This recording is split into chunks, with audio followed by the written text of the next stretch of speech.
ये सच्ची सत्यनारायण की कथा तो बात ही आकर सुनाते। 5:90 दूसरा पेज। देवताओं के मंदिर में जाकर कहते हैं आप सर्वगुण संपन्न हो, हम पापी नीच कपटी हैं। मनुष्य ही कहेंगे जिनको मनन चिंतन की दरकार हो, या जो मनन चिंतन करते हो, जिसको निश्चय हो जाए कि हम यह देवता बनने वाला हूं, तो उनको फिर निश्चय मनन चिंतन करने की भी दरकार रहेगी नहीं। मनन चिंतन कब तक होता है? जब तक 100% निश्चय नहीं हुआ। हालांकि परसेंटेज निश्चय में होती नहीं है, निश्चय माना निश्चय, लेकिन फिर भी बीच बीच में निश्चय टूटता रहता है। तो मनुष्य अपने को कहते हैं देवताओं के सामने जाकर के हम पापी नीच कपटी। आजकल की दुनिया में तो सबको स्त्री कह देते हैं। स्त्री माना श्रेष्ठ, सर्वश्रेष्ठ तो भगवान ही बनाए सकते हैं। भिखारी मनुष्य को श्रेष्ठ कैसे सकते? अपनी बढ़ाई करते रहते हैं, सबको श्री कहते रहते। श्रेष्ठ देवता तो सतयुग में थे, इस समय कोई भी मनुष्य श्रेष्ठ नहीं है। सब भ्रष्ट पतित भ्रष्टाचारी है। तुम बच्चे अभी बेहद का संन्यास करते हो, कोई घर घाट का संन्यास नहीं करते हो, लेकिन देह सहित देह के सब संबंधों का संपूर्ण न्यास, संपूर्ण त्याग करते हो।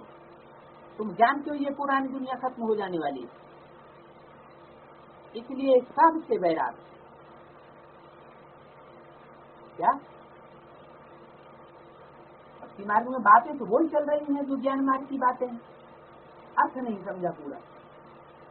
जड़ जंगम जहां लग मन जाई, तो सब माया जानो भाई। ये सारी दुनिया क्या हो गई? माया हो गई। माया रूपी रावण राज्य है, वो सब नष्ट होने वाला है। वो तो है हठयोगी सन्यासी, सिर्फ मुख से कहते रहते हैं। क्या क्या कहते रहते हैं? ये दुनिया स्वप्न है, ये दुनिया जैसे है ही नहीं।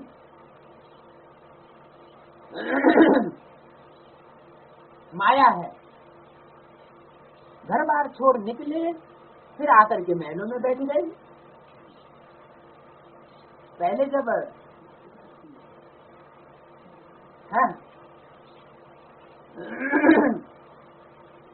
पहले निकल पड़े, फिर बाद में याद आती है बैठ। नहीं तो कुटिया पर कोई खर्चा थोड़ा ही लगता है। कुटिया बनाने में कोई खर्चा लगने की बात नहीं है। एकांत के लिए कुटिया में बैठना होता है, न कि महलों में बैठना होता है। अरे दुनियादारी से परेशान होकर के भागे, तो अब कोई झंझट क्यों पैदा करते? एकांत में रहो ना। महलों में बैठने की तो फिर बात ही नहीं। लेकिन है ये कौन से सन्यासियों की बात? क्या सिर्फ दुनियावी सन्यासियों की ही बात है? अब तो बड़े बड़े महल बनाने लग पड़े। बाबा की भी कुटिया बनी हुई है, कुटिया में सब कुछ है। ऐसे नहीं कि बाबा ने बनवाई है, बाबा की तो ऑलरेडी बनी हुई है। कुटिया में सब सुख है। क्या सुनो, कुटिया में सब सुख है। बाबा को बच्चों के महलों की दरकार क्योंकि बाबा जानते हैं बच्चे जब स्वर्ग में जाएंगे तो बाबा को भूल जाते हैं। अभी तुम बच्चों को पुरुषार्थ कर मनुष्य देवता बनना है। बाकी कथाएं आगे भक्ति मार्ग की सुनते सुनते तुम सीढ़ी नीचे उतरते आ रहे। तुम जानते हो जो कुछ पास हो गया वो फिर से एक्यूरेट रिपीट होगा। इसको भी ऐसे नहीं कहना है कि भक्ति छोड़ो। क्या कोई भक्ति करता है तो उसको भक्ति करने दो, उसका हिसाब किताब पूरा होने दो। जिन जिन देहधारी धर्म गुरुओं की भक्ति उसके भाग्य में बधी हुई है अभी, जो हिसाब किताब पूर्व जन्म का है वो उसको पूरा करने दो, चाहे कोई भी देहधारी हो। ऐसे नहीं कहना है कि भक्ति छोड़ो। क्यों नहीं कहना है? ऐसा न हो कि भक्ति से भी छूट जाए और ज्ञान से भी ज्ञान बुद्धि में बैठा नहीं। एक मुकर्रर रस में परम पिता परमात्मा आकर के इस सृष्टि पर कार्य कर रहा है, तो दोनों जहान से मारा जाएगा। इसलिए किसी को भक्ति छोड़ो ऐसे नहीं कहे। जब ज्ञान बुद्धि में आ जाएगा, ज्ञान माना पहचान, किसकी पहचान? बाप की पहचान। कि बाप क्या है, मैं जो हूँ, जैसा हूँ, जिस रूप में पार्ट बजा रहा हूँ, वो कोई देख ले बच्चे जानते। तो ये ज्ञान जब बुद्धि में आ जाएगा तो समझेंगे हम आत्मा है।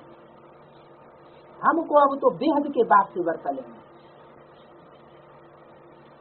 अब हमको हद के बाप वर्षा नहीं दे सकते। वो तो 2-4-8 बच्चों के बाप होते हैं। ब्रह्मा भी कितने बच्चों का बाप, जो शरीर छोड़ गया। 500 करोड़ के बच्चों का बाप नहीं कहा जा सकता। 500 करोड़ मनुष्य आत्मा है जिसे अपना बाप स्वीकार कर लेंगे, उसी की मूर्तियां मंदिरों में, खुदाइयों में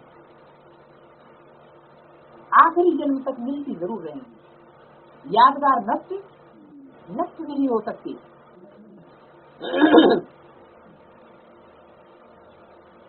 तो बेहद के बाप की जब पहचान होती है तो फिर हद की सब बातें खत्म हो जाती है। बाप कहते हैं व्यस्त व्यवहार में रहते सिर्फ बुद्धि का योग बाप से लगाना। व्यस्त व्यवहार को छोड़ना नहीं है, लेकिन बुद्धि से त्यागना। इस छूट में छोड़ने की बात नहीं है। शरीर निर्वाह के लिए कर्म भी करना है, कर्मेंद्रियां है तो कर्म भी करना है, लेकिन बेलगाव पूर्वक।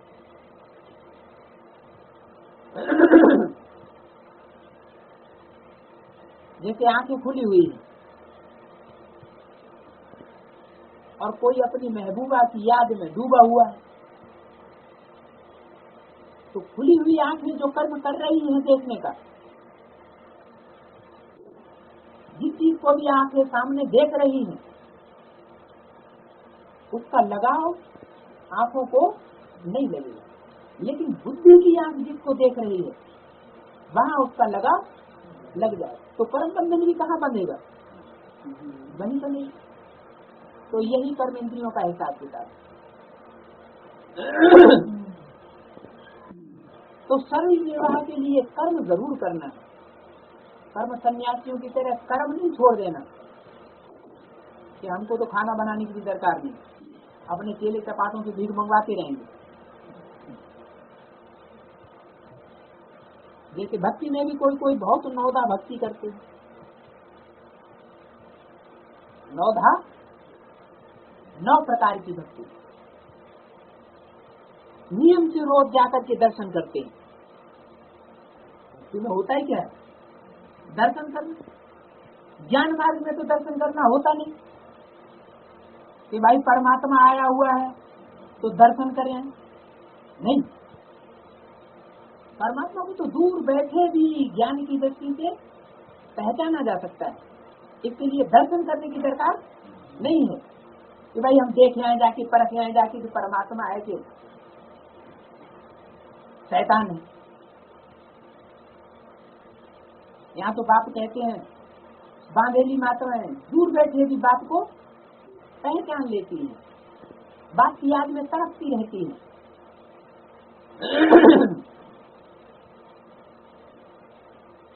तो भक्त नवदा भक्ति करते हैं, नियम से रोज जाकर के दर्शन करते हैं। देहधारियों के पास जाना वो सब है जिस्मानी यात्रा। चाहे जड़ मूर्तियों के पास जाएं, चाहे पुजारी पंडों के घरों में जाएं, या कोई भी देहधारी के पास जाएं, वो सब क्या हो गया? जिस्मानी यात्रा। हम किससे मिलने जाते हैं?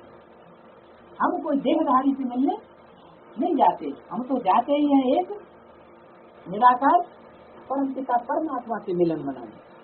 भक्ति मार्ग है ही रात, धक्के खाने पड़ते। अंधेरा है, दिखाई पड़ता नहीं तो ठोकर तो जरूर लगेगी। दिखाई न पड़ना माना संशय बुद्धि विनिश्चय से गिरेंगे जरूर। यहाँ कुछ भी धक्का नहीं खाना। बाप को पहचान लिया तो कहीं भी धक्का खाने की दरकार नहीं, न बुद्धि से और न स्कूल में। आते हैं तो समझाने के लिए बैठाया जाता है। कोई भक्त जिनको निश्चय नहीं है वो अगर आ जाते हैं तो भी उनको समझाना पड़ता है, बैठाया जाता है। बाकी याद के लिए कोई एक जगह बैठ तो नहीं जाना। भक्ति मार्ग में कोई कृष्ण का भक्त होता है तो ऐसे नहीं चलते फिरते कृष्ण को याद नहीं कर सकते। इसलिए जो पढ़े लिखे मनुष्य होते हैं कहते हैं कृष्ण का चित्र घर में भी रखा है, फिर तो मंदिरों में क्यों जाते हो? कृष्ण के चित्रों की पूजा तुम कहाँ भी करो, अच्छा चित्र न रखो, याद करते रहो। एक बार चीज देख ली तो फिर वह याद जरूर आती है। तो ऐसे ही यहाँ एक बार परमपिता परमात्मा का जो साकार पाठ है उससे सिर्फ एक बार मिलन मनाने की दरकार है। एक बार देख लिया फिर कहीं भी चले जाओ,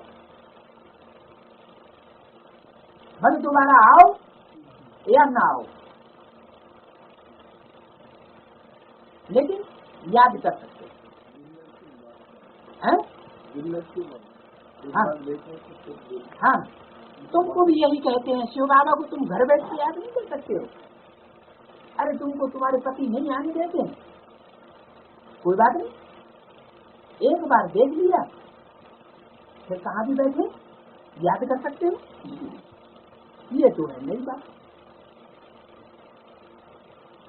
शिव बाबा को कोई भी जानते नहीं।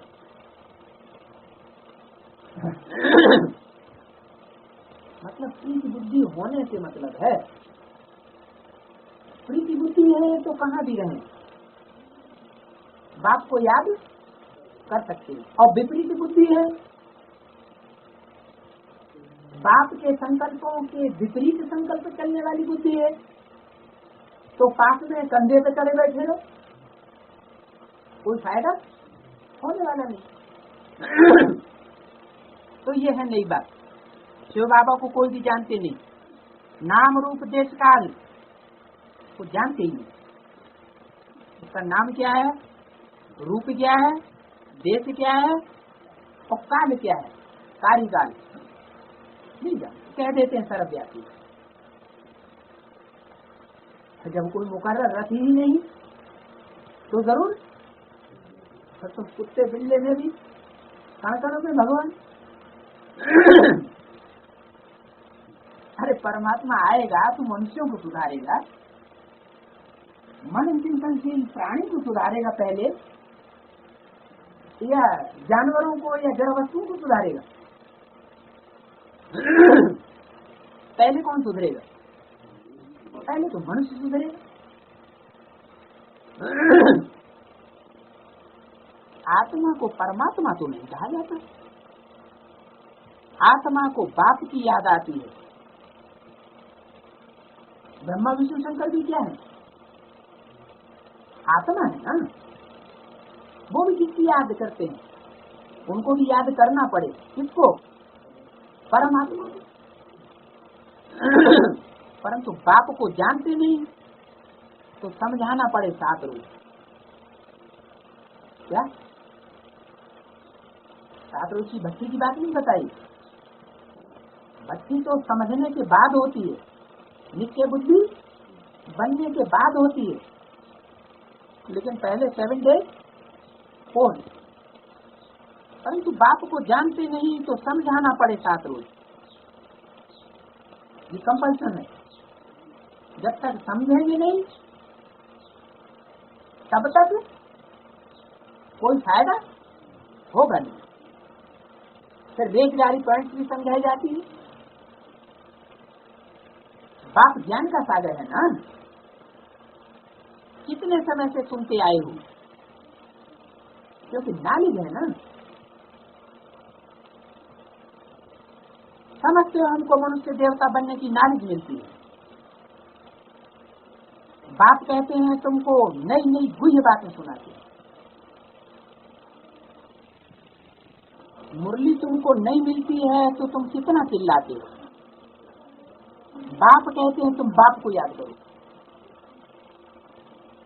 चिल्लाने की दरकार नहीं है। अगर मुरली नहीं भी मिलती है खुदा न खास्ता तो क्या करें? बाप को याद करो। मुरली पढ़ते हो फिर भी तो भूल जाते हो ना। पहले पहले तो ये याद करना है मैं आत्मा हूँ। कितनी छोटी जिंदगी, यही स्मृति में नहीं रहता। घड़ी घड़ी देवान आता रहता। मैं देव हूँ, डॉक्टर हूँ, मास्टर हूँ, मंत्री हूँ। तो ये देवभान जो आता है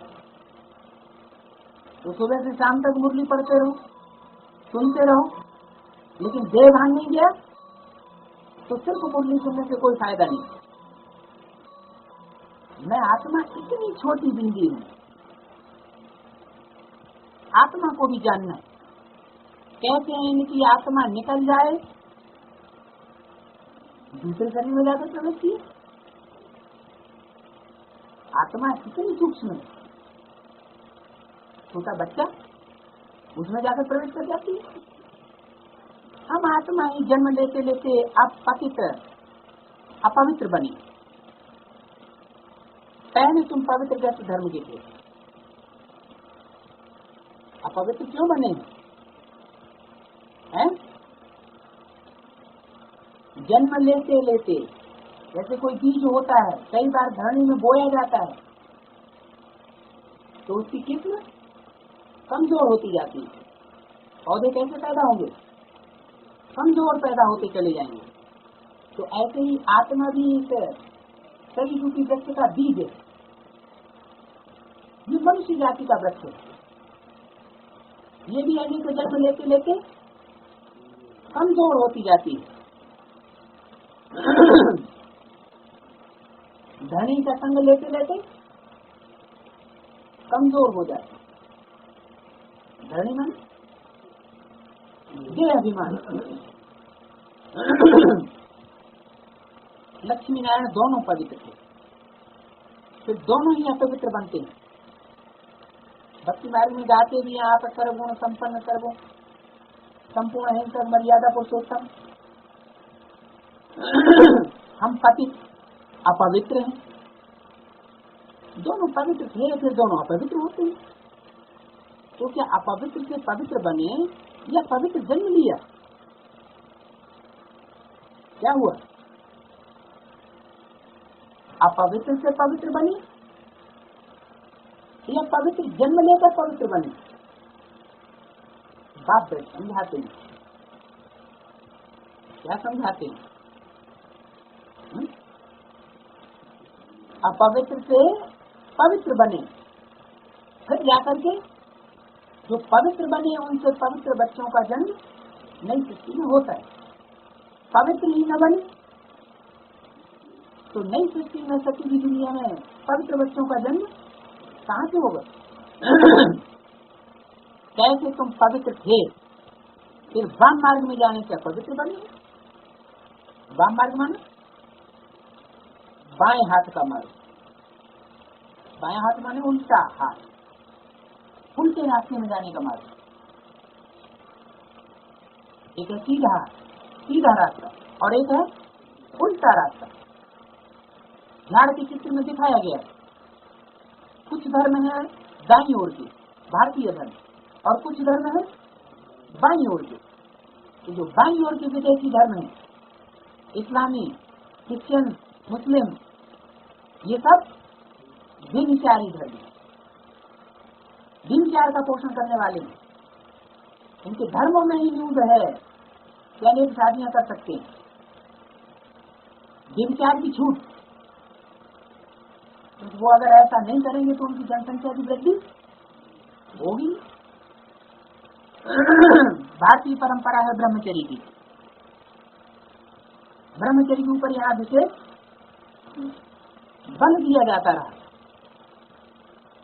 तो तुम बच्चे वाम मार्ग में जाने से अपवित्र बने, इन विदेशियों के चंबे में आने से अपवित्र बने, व्यभिचारी बन गए तो अपवित्र बन गए। द्वापर युग से पहले तो व्यभिचार था ही नहीं। क्यों नहीं था? क्योंकि वहां तो मर्यादा पुरुषोत्तम थी। एक पुरुष की एक नारी में मर्यादा, एक नारी की एक पुरुष में सारे जीवन के लिए मर्यादा, सारे जीवन के लिए नहीं, जन्म जन्मांतर की मर्यादा रही। पुजारी को अपवित्र, पूज्य को पवित्र कहेंगे। सारे वर्ल्ड की हिस्ट्री, ज्योग्राफी तुम्हारी बुद्धि में, अपवित्र किसे कहेंगे? जो किसी की पूजा करता है वो हुआ पुजारी। अपवित्र तो भाई पूजा करना छोड़ दे। अगर पूजा करना छोड़ भी देते हैं मान लो, तो भी आखिर भिखारी तो रहेंगे, और जब तक भिखारी हैं तब तक किसी न किसी के सामने माथा टेक जरूर होते रहेंगे। अरे और कहीं नहीं तो अपनी घरवाली के पास तो माथा टेक होंगे, तो किसकी पूजा करनी पड़ेगी? विकार की पूर्ति जहां से होगी वहां पूजा करनी पड़े। तो पुजारी जो है वो कैसे हुए? अपवित्र। और पूज्य है, पूज्य होगा वो किसी की पूजा नहीं करेगा, तो फिर अपवित्र भी नहीं कहा जा सकता। सारे वर्ल्ड की हिस्ट्री, ज्योग्राफी तुम्हारी बुद्धि में है। पवित्र कौन, अपवित्र कौन, पुजारी कौन और पूज्य कौन, सबकी हिस्ट्री है। संगम युग में ये सारी हिस्ट्री देखने को मिलेगी और मिल रही है। कौन कौन राज्य करते थे, कैसे उन्हों को राज्य मिला, ये तुम जानते हो और कोई नहीं जानते।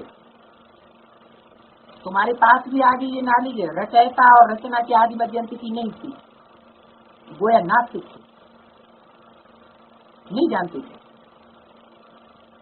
नास्तिक बनने से कितना दुखी हो जाते। नास्तिक माने जिसके पास रचयिता और रचना की नॉलेज न हो वो है नास्तिक। जो बात को नहीं जानता वो है नास्तिक। चाहे कितना भी शास्त्रों का प्रकांड विद्वान हो, मुरलियों को पढ़ने वाला हो, लेकिन बाप की साकार पार्ट की अगर पहचान नहीं तो क्या हुआ? नास्तिक। अब तुम यहाँ आए हो देवता बनने, वहां कितने सुख होंगे। दैव गुण भी यहाँ धारण करने हैं। प्रजापिता ब्रह्मा की औलाद भाई बहन है। अगर प्रजापिता ब्रह्मा की औलाद हैं तो आपस में भाई बहन है। क्रिमिनल दृष्टि नहीं जानी चाहिए इसमें। भाई बहन की आपस में क्रिमिनल दृष्टि नहीं जानी चाहिए। अगर जाती है तो प्रजापिता ब्रह्मा की औलाद ब्राह्मण नहीं हुए।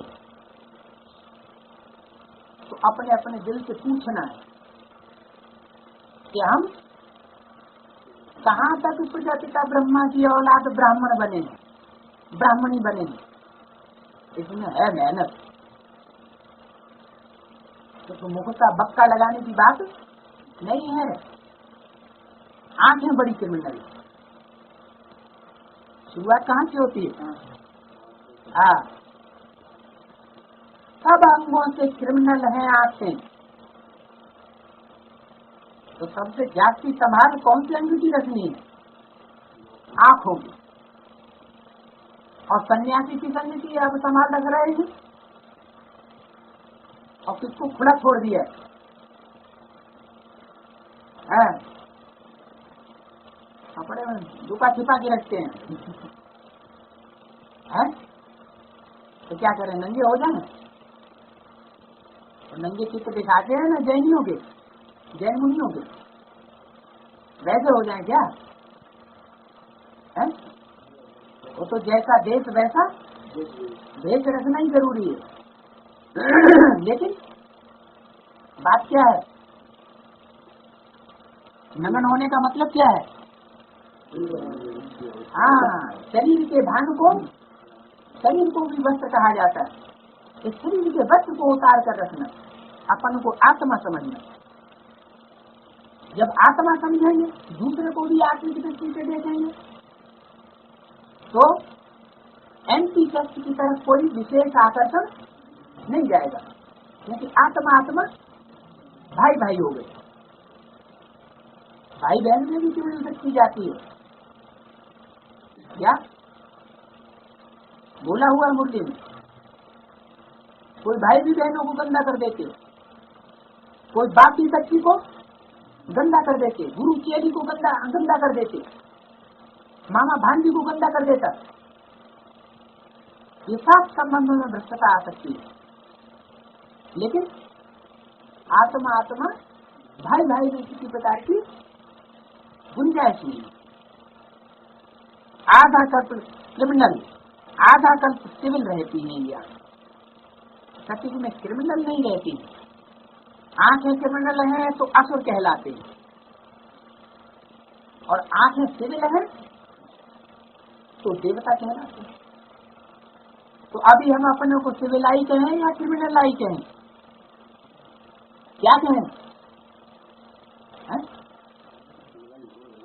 सिविलाई बन रहे हैं, माने बने नहीं हैं। आंखें क्रिमिनल हैं तो असुर कहलाते हैं। बाप खुद कहते हैं, पतित दुनिया में मैं आता हूँ। एक भी सिविल आयु बन जाए तो फिर मेरे आने की दरकार नहीं रहेगी। बाप खुद कहते हैं, मैं किसमें आता हूँ? बड़े से बड़े कानी कांटे में आकर उसको बड़े से बड़ा कूद बनाता हूँ। ब्रह्मा पतित, पतित ब्रह्मा को विष्णु बनने में कितना टाइम लगता है? 1 सेकेंड। तो इतने साल क्या फाफा मारते रहे क्या?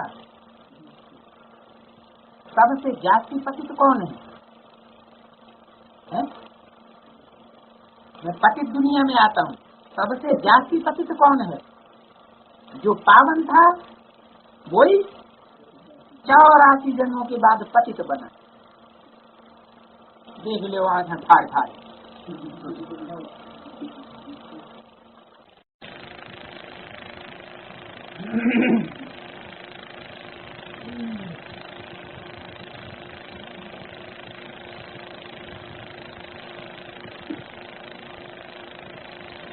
ये है 5 वाले 90 की वाणी की शुरुआत।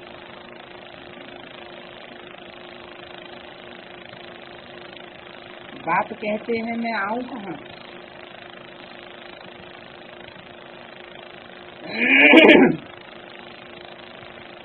पहले पावन था वही अब 84 जन्मों के बाद पतित बन गया, तो मैं आऊं कहाँ? जरूर जो पतित बने हैं उनको ही पावन बनना है। तो पतितों को ही पावन बनाने आता हूँ। पावन को तो पावन बनाने की जरूरत नहीं है। मनुष्य तो कहते हैं ये अपने को भगवान कहलाते हैं। कौन?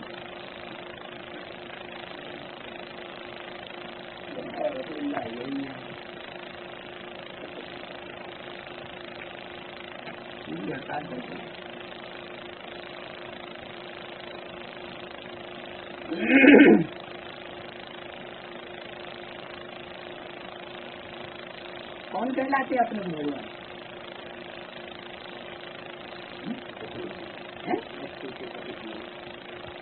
नहीं, मनुष्य तो कहते हैं ये अपने को भगवान कहलाते हैं। साधु संत रथ की बात हो रही है।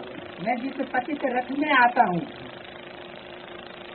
जरूर जो पतित बने हैं उनको ही पावन बनाना। जो जाति पतित बने उनको पावन बनाना। जो पहले पावन था वही पहले पावन बनेगा। तो अब क्या बन गया? अब पतित बन गया। मनुष्य तो कहते हैं ये अपने को भगवान कहलाते। कौन कहलाते?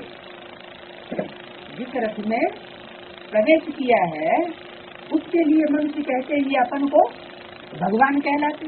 अरे भगवान पतित होता है या पावन होता है? भगवान तो एवर प्योर होता है। झाड़ में देखो एकदम तमो प्रधान दुनिया के अंत में खड़ा है। जो एकदम तमो प्रधान दुनिया बन जाती है उसके भी लास्ट में तो पतित तो हुआ है या पावन हुआ? पहले हुआ है या लास्ट में हुआ? तो जो लास्ट में है वो भगवान हुआ क्या?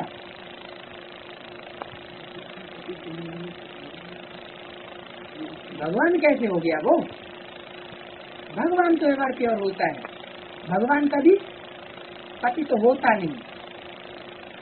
वही फिर तपस्या कर रहे हैं। काहे के लिए? पावन बनने के लिए।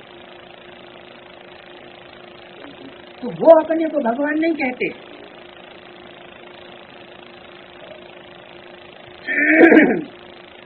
जो पहले पहले पावन देवता थे वो पिछाड़ी में फिर पतित से पतित बने। जितने उनके पावन देवता उतने ही नीचे पतित बने। मनुष्य तो बातें बहुत बनाते रहते हैं। ये अपन को भगवान कहलाते हैं।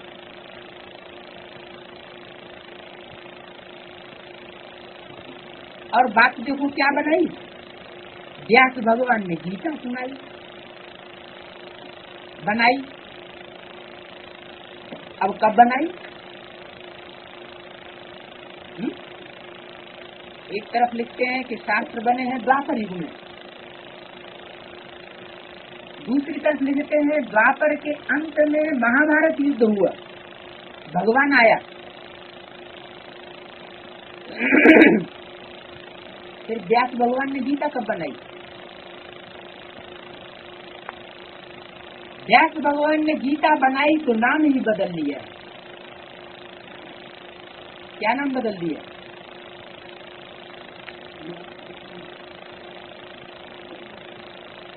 गीता में नाम डाल दिया निराकार की जगह साकार का।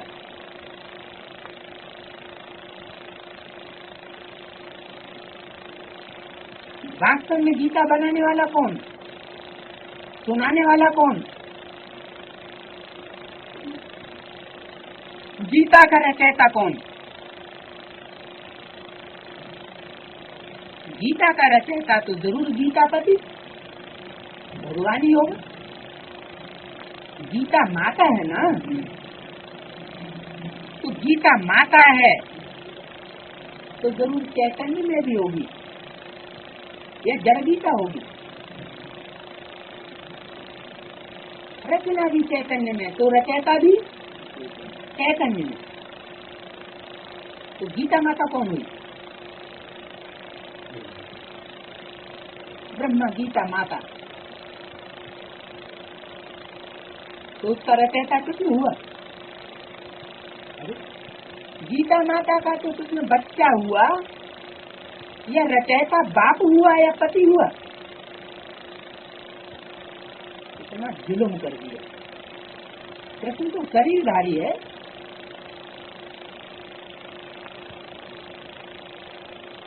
साकारी है। वैकुंठ का प्रिंस है, वो तो पुनर्जन्म लेते हैं। पूरे 84 जन्म इसने लिए। एक कृष्ण नहीं है, उनकी तो डायनेस्टी थी। इसलिए शास्त्रों में कितने कृष्ण जैसे बच्चे लिख दिए। 7 बच्चे पैदा हुए, फिर 8वां नंबर कृष्ण जन्म लिए।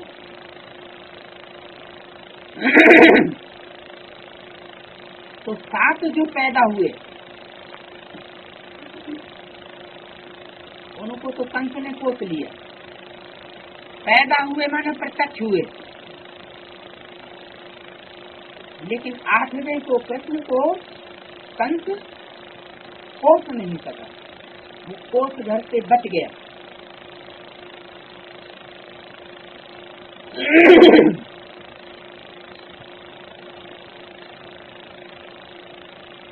वास्तव में डायनेस्टी लक्ष्मी नारायण की कहेंगे,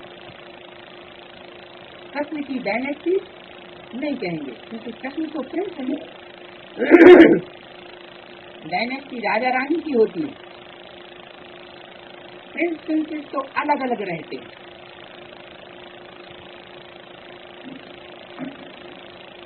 डायनेस्टी लक्ष्मी नारायण की है। बचपन में राधे कृष्ण है,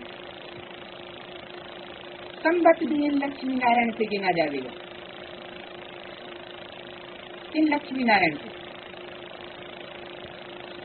इशारा करते इन लक्ष्मी नारायण से, जो चित्र सामने था बाबा के, इन लक्ष्मी नारायण से संबत गिना जाएगा। इन लक्ष्मी नारायण से संबत गिना जाएगा 1 1 1। तो जरूर संबंध भी लक्ष्मी नारायण हो। इसलिए बाबा कहते हैं लक्ष्मी नारायण का राज्य दिखाते हो तो लिखो।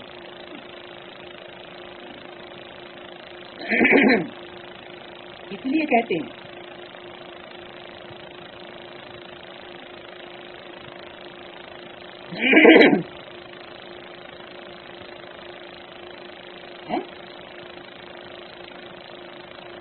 जिन लक्ष्मी नारायण से संबत शुरू हुआ,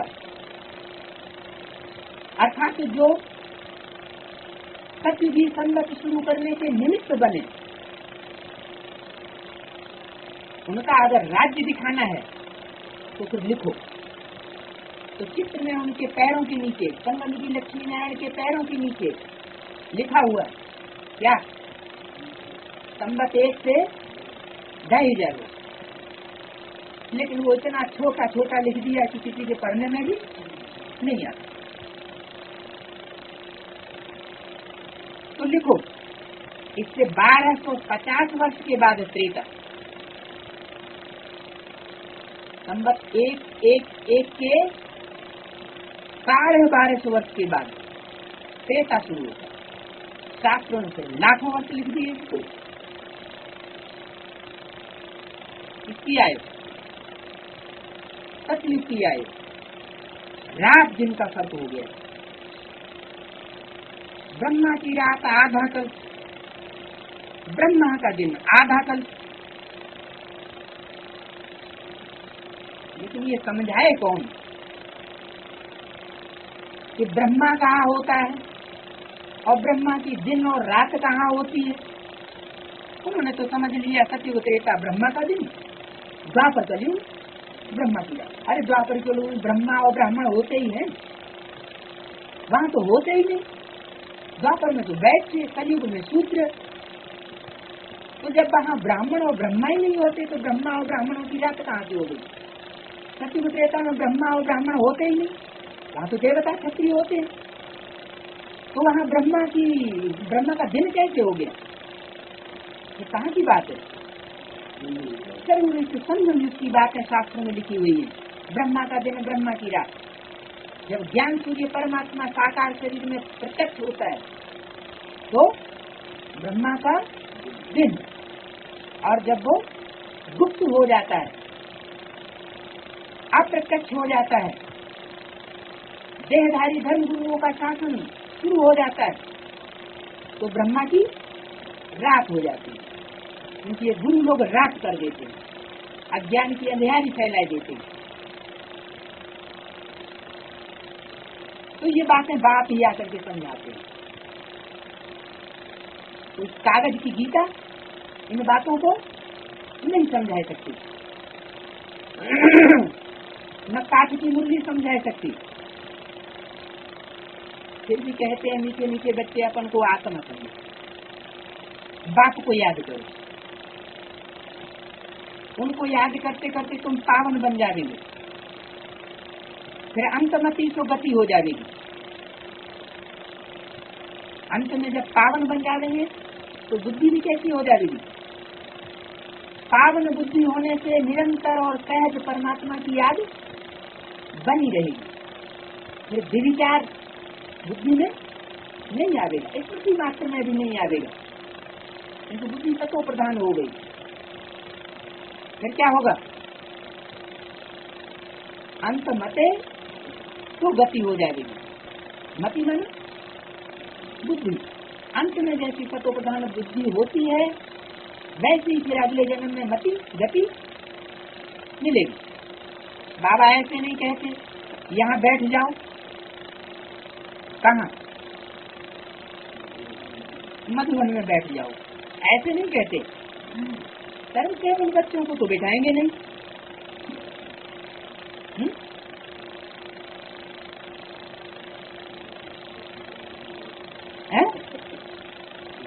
ज्ञानी तू आत्मा बच्चों को फिर बात यहाँ रहने नहीं देते, भगाते रहते हैं, जाओ करो। सेंटर म्यूजियम आदि खोलते रहते हैं, कितनों को निमंत्रण बांटते हैं। यहाँ कौन सी म्यूजियम है, कौन से सेंटर? चैतन्य ही है म्यूजियम, चैतन्य है सेंटर।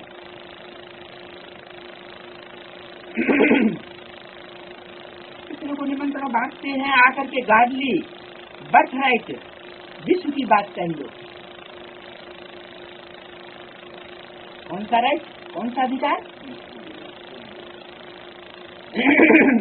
विश्व की बादशाही कितने लोग गॉडली आकर के लोग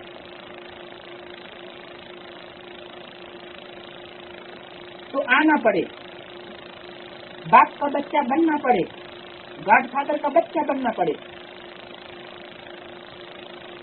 बर्थ राइट जन्म सिद्ध अधिकार, जिससे जन्म लिया जाता है उसी से अधिकार लिया जाता है। ऐसे नहीं ईश्वर से जन्म ले और देवताओं के अधिकार प्राप्त करें अगले जन्म, ऐसा नहीं होता है।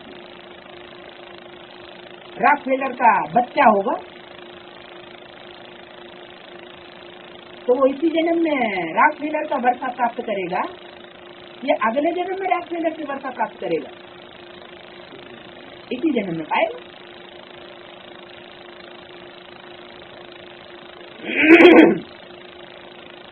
तुम बाप के बच्चे हो, बाप है स्वर्ग का रचयिता, तो तुमको भी स्वर्ग का वर्षा होना चाहिए। बाप कहते हैं मैं एक ही बार स्वर्ग की स्थापना करने आता हूँ, बार बार नहीं आऊंगा। क्या ऐसे नहीं पहले भी स्वर्ग की स्थापना करने आया था, फिर आऊंगा, फिर चला जाऊंगा, फिर आऊंगा? नहीं, स्वर्ग की स्थापना करने के लिए वास्तव में एक ही बार आता है। तो प्राचीन क्या स्थापन हुआ था? नरक की दुनिया के बीच में स्वर्ग स्थापन नहीं हुआ था क्या? हुआ था, लेकिन हाँ रिहर्सल मात्र हुई थी, फाइनल फाइनल नहीं हुआ।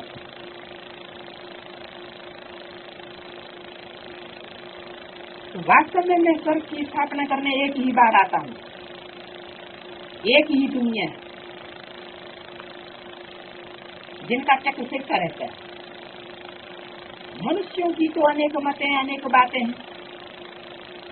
सुनते सुनते मतिर भिन्ना, शास्त्रों में भी ये बात कही गई कि मनुष्यों की मतें अनेक प्रकार की, क्योंकि हर आत्मा रूपी बीज अलग अलग प्रकार का होता है। जैसे वो बीज अनेक प्रकार के होते हैं, है तो गेहूं एक जैसा दिखाई पड़ता है, लेकिन जब सारा बोरा गेहूं बोया जाता है तो एक पौधा दूसरे से मिल नहीं सकता, जरूर फर्क होगा। तो आत्माओं के साथ बुद्धि एक जैसी हो जाए, ये हो नहीं सकता। श्रेष्ठ मति बुद्धि श्रीमती है ही परम पिता परमात्मा। मनुष्यों की तो अनेक मतें हैं, तो जब अनेक मतें होंगी तो आपस में भिड़ंत जरूर होती रहेगी। मतांतर कितने हैं? इसको कहा जाता है अद्वैत मत। जो बाप मत देते हैं उसे क्या कहा जाता है? अद्वैत मत। अद्वैत मत से देवता धर्म की स्थापना होती है, क्योंकि वहाँ एक ही धर्म, द्वैत है, दूसरा धर्म अब है ही नहीं। अद्वैत जहाँ दूसरा नहीं है, एक ही धर्म, एक ही राजा, एक ही कुल, एक ही बात है। द्वैत कहाँ से शुरू होता है? द्वापर। तो द्वापर से दूजा धर्म, दूजी भाषा, दूजा कुल शुरू होता है।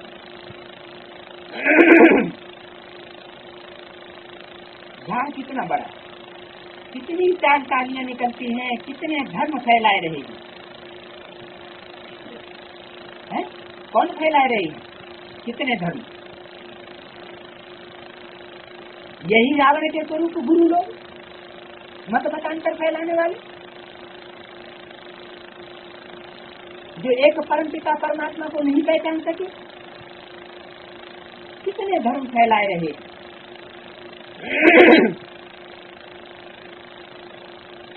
पहले तो एक मत एक राज्य था, सारे विश्व पर इनका राज्य था।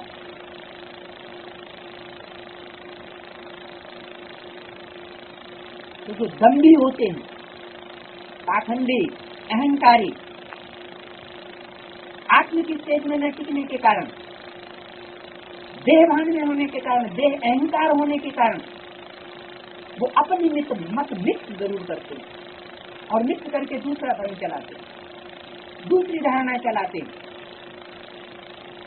तो इसलिए शास्त्रों में लिख दिया है, दम्भिन निज मत कल्प कर प्रगति किए बहुपंथ।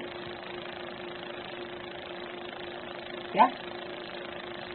अगर वो अपनी मत मिक्स न करें तो इतने धर्म भी पैदा न हो, तो इतना दुख भी पैदा न हो, मतांतर पैदा न हो, मतभेद ही पैदा न हो, जो आपस में टकराव हो। तो लड़ाने वाले कौन हुए? ये गुरु लोग। सारे विश्व पर इन्हें लक्ष्मी नारायण का राज्य था, ये अभी तुमको मालूम पड़ा है। सिर्फ भारत पर राज्य नहीं था, लेकिन सारे विश्व पर, विश्व कहा जाता है 500 करोड़ को। सतयुग में सिर्फ क्या होगा?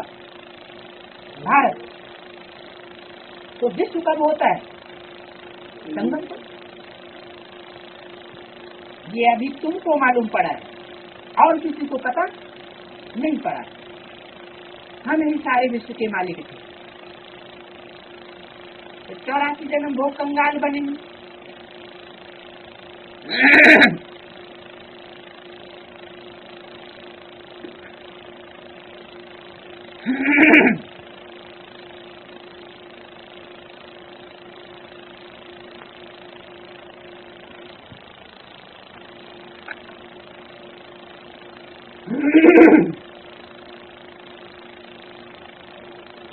तो कंगाल बने कितने जन्मों के बाद? 84 जन्म भोगने के बाद। अभी तुम काल पर जीत पाते हो, वहां कभी अकाले मृत्यु नहीं होता। यहाँ तो अकाले मौत हो जाती, पता ही नहीं चलता कब आत्मा कहाँ चली जाए। ब्राह्मणों की संगनी की दुनिया में भी पता नहीं चलता। अभी अभी अच्छी खासे ज्ञान में चल रहे हैं, अभी अभी पता नहीं क्या हो गया, ज्ञान से मर गए। यहाँ तो देखो बैठे बैठे अकाली मृत्यु होती रहती है, चारों तरफ मौत ही मौत है। वहां ऐसे नहीं होता। कहाँ? गति हुई सिर्फ संगम में भी एक ऐसा हिस्सा है जहाँ कभी अकाले मौत ज्ञान में हो नहीं सकता। अभी तो बैठे बैठे अकाले मौत हो जाती है, वहाँ कभी अनिश्चय हो नहीं सकता। ध्रुव तारे के मिसल सब अचल और अटल रहते हैं, वहाँ संशय बुद्धि बनते नहीं जो बिना चलती हो जाए।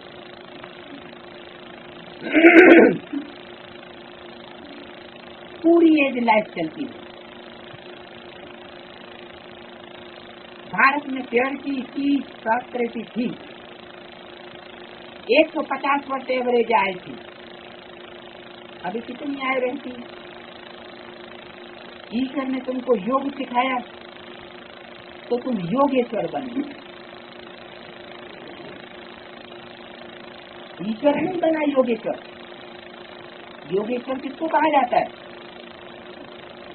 शास्त्रों में भी 2 मूर्तियां हैं जिनको योगेश्वर कहा जाता है।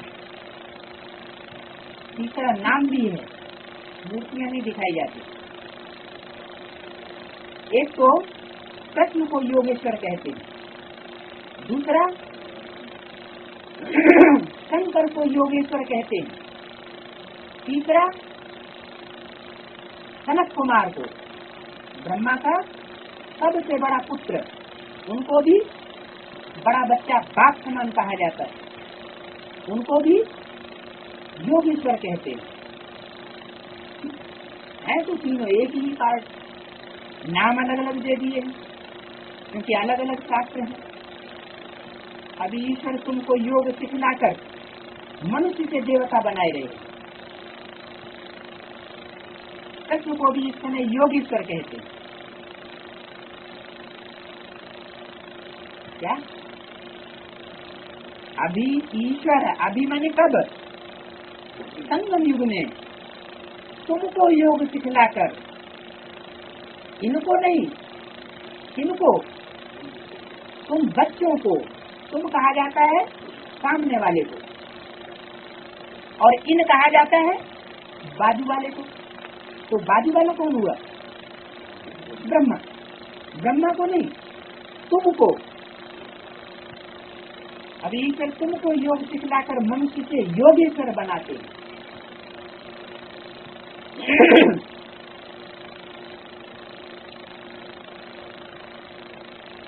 देवता बनाए रहे। कृष्ण को भी इस समय योगेश्वर कहते हैं।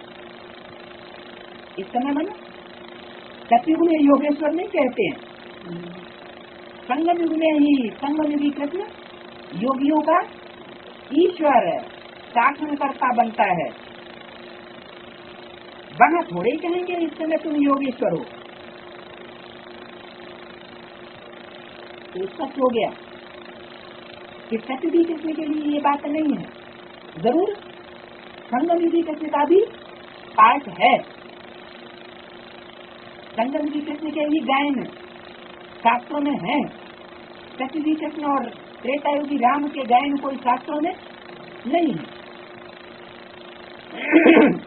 तुमको ईश्वर राजयोग सिखलाए रहे हैं, फिर राजराजेश्वर बनना। कब? फिर मानो जब ईश्वर तुमको राजयोग सिखलाए देते हैं, राजयोग की पढ़ाई पूरी होती है, फिर तुम राजेश्वर बनते हो, राजाओं के ईश्वर अर्थात महाराजा बनते हो। अभी तुम ज्ञानेश्वर, क्या अभी तुम किसके ऊपर शासन करने वाले हो? अज्ञानियों के ऊपर शासन नहीं, वो तो भक्त हैं। भक्त तो भक्ति ही करेंगे हम श्रद्धा युक्त, वो बुद्धि को अप्लाई तो करेंगे नहीं। तो अभी तुम किनके ईश्वर बनते हो? ज्ञानियों की ईश्वर बनते हो। ज्ञानी तू आत्मा मुझे विशेष प्रिय है। किसे विशेष प्रिय है? ज्ञानियों के ईश्वर को ज्ञानी तू आत्मा विशेष प्रिय है।